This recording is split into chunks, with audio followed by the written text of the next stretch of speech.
তো ভাই আজকে কি নিয়ে ভিডিও বানাবা? কিছুই না মানে? আরে নাথিং বেটা। ও আচ্ছা, তাহলে শুরু করো।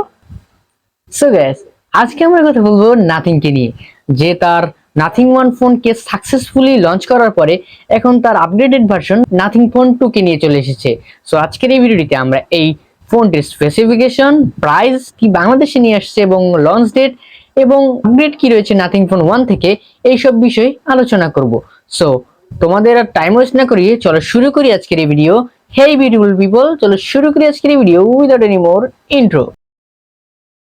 নাথিং ফোন 1 আগামী 11 জুলাই গ্লোবালি এবং ইন্ডিয়ান মার্কেটে একসাথেই লঞ্চ হওয়ার কথা রয়েছে। সো দেখা যাক আসলে এটা 11 জুলাই লঞ্চ হয় কিনা।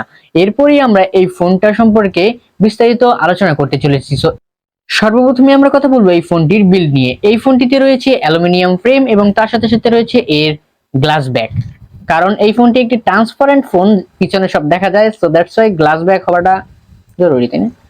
সো এই ফোনটির গ্লাস যে ব্যাক রয়েছে সেটা কিন্তু কর্নিং গরিলা গ্লাসের সাপোর্টেড রয়েছে, সো এটা ভাঙবে না সহজে।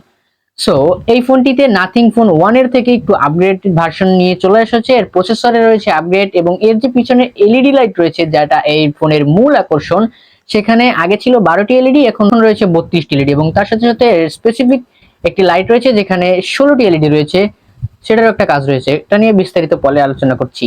সো এই ফোনটি বিল্ডে রয়েছে অ্যালুমিনিয়াম ফ্রেম এবং এবং গ্লাস ব্যাক, তার সাথে রয়েছে ফ্রন্টে গ্লাস এবং সেখানে রয়েছে গরিলা গ্লাস ভিক্টাসের প্রোটেকশন। এরপরে আমরা কথা বলবো এর ওয়েট এবং এর থিকনেস নিয়ে। 8.3 মিলিমিটার থিকনেস রয়েছে এই ফোনটিতে এবং তার সাথে সাথে রয়েছে 183 মানে 183 গ্রামের ওজন। সো এই ফোনটা থিকনেস এবং ওয়েটের দিক দিয়ে একদমই পারফেক্ট রয়েছে। এরপরে কথা বলবো আমরা এই ফোনটির ডিসপ্লে নিয়ে। ডিসপ্লেতে রয়েছে 6.7 ইঞ্চির একটি ওএলইডি প্যানেল আর রিফ্রেশ রেট রয়েছে 120 হার্জ, মানে 120 হার্জের রিফ্রেশ রেট সহ ওএলইডি প্যানেলের একটি ডিসপ্লে পাচ্ছেন, যেটির 6.7 ইঞ্চি। এটি একটি ফুল এইচডি প্লাস ডিসপ্লে এবং তার সাথে সাথে রয়েছে কর্নিং গরিলা গ্লাস ভিক্টাসের প্রোটেকশন আর তার সাথে সাথে অলওয়েজ অন ডিসপ্লে পাচ্ছেন এখানে। সাথে সাথে পাঁচল গার্ড একটি ক্যামেরা থাকছে এর ফ্রন্টে। এরপরেই এই ফোনটির ব্যাক প্যানেল নিয়ে আমরা কথা বলবো, যেখানে অনেক কিছু আছে জানার মতো। এখানে যে ফিচার্স গুলো রয়েছে, এখানে রয়েছে চার্জিং ইন্ডিকেটর লাইট এবং তার সাথে সাথে রেড লাইট একটি রয়েছে যেটি ভিডিও ইন্ডিকেটর হিসেবে কাজ করবে। এখানে নোটিফিকেশন লাইট হিসেবে একটি লাইট রয়েছে যেটাকে এখানে বলা হচ্ছে এসেনশিয়াল নোটিফিকেশনস। এরপরে আমরা আরেকটা লাইট দেখতে পাবো যেখানে রয়েছে 16টি এলইডি এবং এটির কিন্তু অনেকগুলো ফিচার্স রয়েছে, যে যখন আপনি আপনার ফোনের ভলিউম বাড়াবেন বা কমাবেন তখন এটা কিন্তু আপ এবং ডাউন হবে। এর সাথে সাথে রয়েছে এখানে টাইমার সেভ করতে পারবেন, আপনি যদি কোনো টাইমার সেভ করেন সেটার এখানে পিছনে ইন্ডিকেট করবে। এখানে রয়েছে আবার camera fill light, so camera fill light হিসেবে আপনি এটাকে ব্যবহার করতে পারবেন। সো এতে কিন্তু নাথিং ফোন 1 থেকে একটু আপগ্রেডেড ভার্সন নিয়ে এসেছে। আগে ছিল নাথিং ফোন 1 এ 12টি এলইডি, এখানে রয়েছে 32 এলইডি। সো এখানে আগে কিন্তু নাথিং ফোন 1 এ এটা একদমই রাউন্ড আকারে টাইপের ছিল এলইডি লাইটগুলো, এখন একটু ভেঙে ভেঙে টাইপের করা হয়েছে। সো এটাই রয়েছে আপগ্রেড। এরপর রয়েছে প্রসেসর আপগ্রেড, সেটা নিয়ে একটু পরে কথা বলছি। এতে ওএস হিসেবে রয়েছে অ্যান্ড্রয়েড 13 এবং তার সাথে সাথে রয়েছে নাথিং এর ওএস। এর চিপসেট হিসেবে রয়েছে Qualcomm's SM8475 Snapdragon 8 plus Gen 1 4 ন্যানোমিটারের চিপসেট। তো এটি একটি খুবই পাওয়ারফুল চিপসেট যেটি নাথিং ফোন 1 থেকে আপগ্রেড করা হয়েছে। সো এখানে একটি ভালো প্রসেসর পাচ্ছি আমরা। এরপরে এতে সিপিইউ হিসেবে রয়েছে অক্টা কোর 2 গিগাহার্টজ, এখানে কর্টেক্স A710 এবং A510 রয়েছে। এর সাথে সাথে জিপিইউ হিসেবে রয়েছে অ্যাড্রিনো 730। এই ফোনটিতে আমরা র্যাম রম হিসেবে পেয়ে যাচ্ছি 8128, 8256 এবং তার সাথে সাথে রয়েছে 12256 এই তিনটি ভেরিয়েন্ট। এর সাথেও এর যে ইন্টারনাল মেমোরি রয়েছে সেটা কিন্তু UFS 3.1। সো এখানে খুব ভালো একটি ইন্টারনাল স্টোরেজ পাচ্ছি আমরা। রয়েছে স্টেরিও স্পিকার, তারপরে রয়েছে এখানে USB type C, side mounted fingerprint, volume rockers এবং প্রয়োজনীয় সমস্ত রকম পোর্ট এন্ড বাটন। এতে ক্যামেরা হিসেবে রয়েছে 50 মেগাপিক্সেলের f1.9 অ্যাপারচারের একটি ক্যামেরা, আর যেখানে আপনি ভিডিও করতে পারবেন 4K 30fps এবং সাথে রয়েছে ওআইএস এবং ইআইএস, মানে আপনার ভিডিও হবে স্টেবল।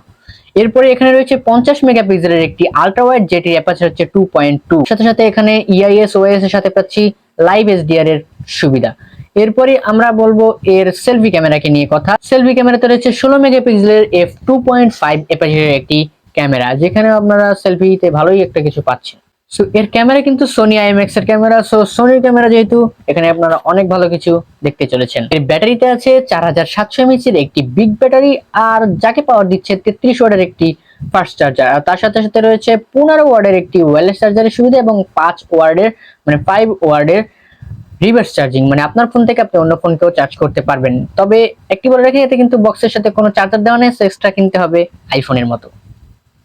এতে একটু কালারে আপগ্রেডেশন রয়েছে নাথিং ফোন 1 থেকে। নাথিং ফোন 1 এ ছিল একদমই ব্ল্যাক একটি কালার, আর এখানে রয়েছে হালকা গ্রে কালার বা অ্যাশ কালার বলা যায়, এবং তার সাথে সাথে রয়েছে হোয়াইট কালারের এই দুইটি ভেরিয়েন্ট। এবং এই ফোনটির প্রাইস যদি বাংলাদেশ মার্কেটে আসে, এটা ইন্ডিয়ান মার্কেটে কিন্তু 40,000 রুপি ধরা হয়েছে। সো এটা যদি বাংলাদেশ মার্কেটে আসে তাহলে 60 থেকে 80,000 টাকার মধ্যে চলে আসবে, যেটা আমাদের গরিবের পক্ষে না সম্ভব না। সো এটা একটি ফ্ল্যাগশিপ লেভেলের ফোন বলাই যায়, এবং এতে ফ্ল্যাগশিপ লেভেলের অনেক কিছু আছে, এবং তার সাথে সাথে এটি একটি ফ্যান্সি ফোন বলা যায়, যেখানে ব্যাক প্যানেলটা অনেকেরই ভালো লাগবে এবং সবারই বেশিরভাগ ভালো লাগে, কারণ এটি একটি নতুন ধরনের ইউনিক আইডিয়া।